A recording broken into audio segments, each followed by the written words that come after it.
My wife, Susie, has always been perfect. At least that's what I thought. We were together for over a decade, and our life seemed flawless on the surface. We had 2 kids, a nice house, and a future I believed would always be filled with happiness.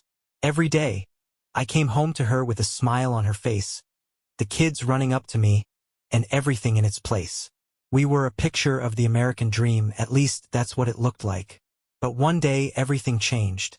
It was during one of those rare moments when I decided to clean out the attic. You know, the kind of cleaning that you keep putting off until it feels like it's too late to ever get around to.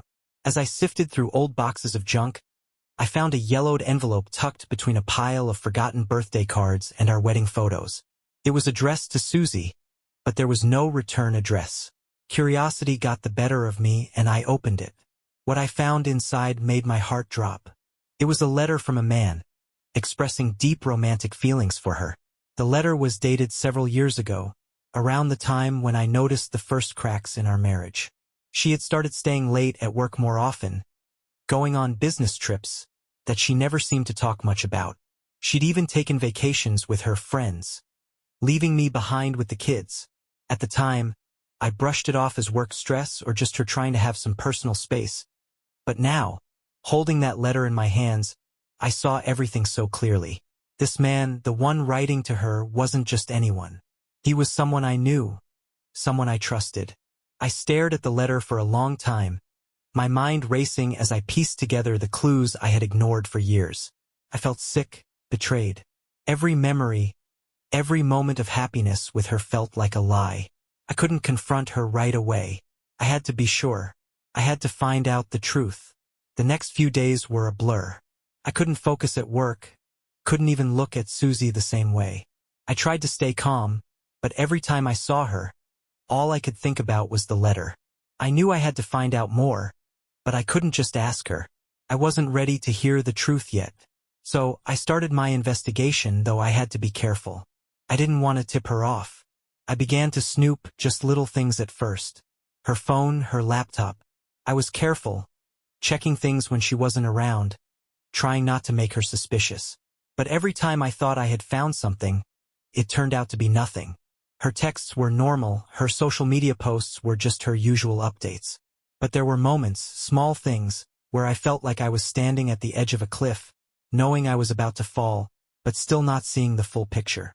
It wasn't until one afternoon, when Susie mentioned that she was working from home, that everything finally clicked. I knew what I had to do.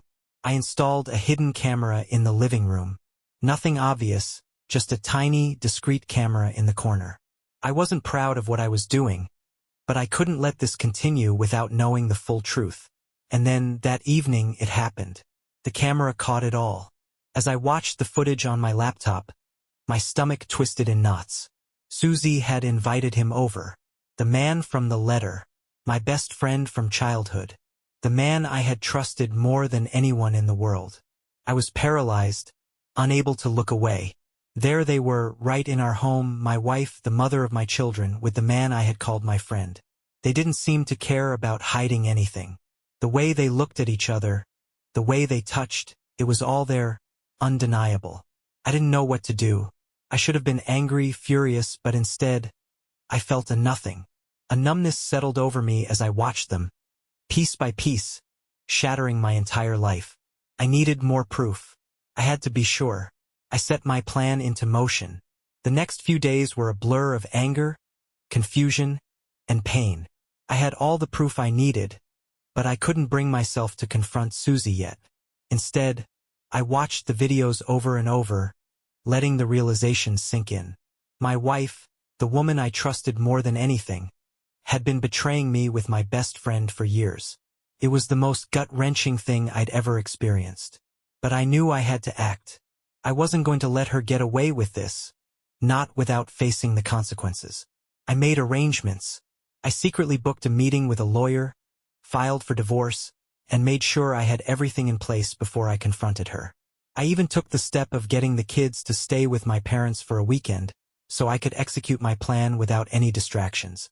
On our wedding anniversary of all days, I set the stage. I invited our closest friends and family to a small celebration, pretending like everything was normal. Susie was excited, unaware that I had already made up my mind.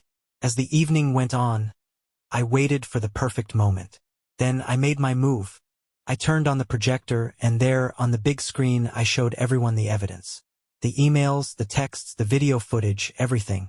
I watched as Susie's face drained of color, her eyes wide in shock as she tried to process what was happening. The room was silent except for the sound of her muffled sobs. She tried to justify herself, crying and begging me to understand, but I couldn't hear it anymore. It was too late. There was no way to go back from this. I stood there, completely numb, as I told her, "I've already filed for divorce. The property is divided. It's done." Her tears didn't matter anymore. She begged me to give her a second chance. But the truth was, she had already given up on me. And in that moment, I knew it was over for good.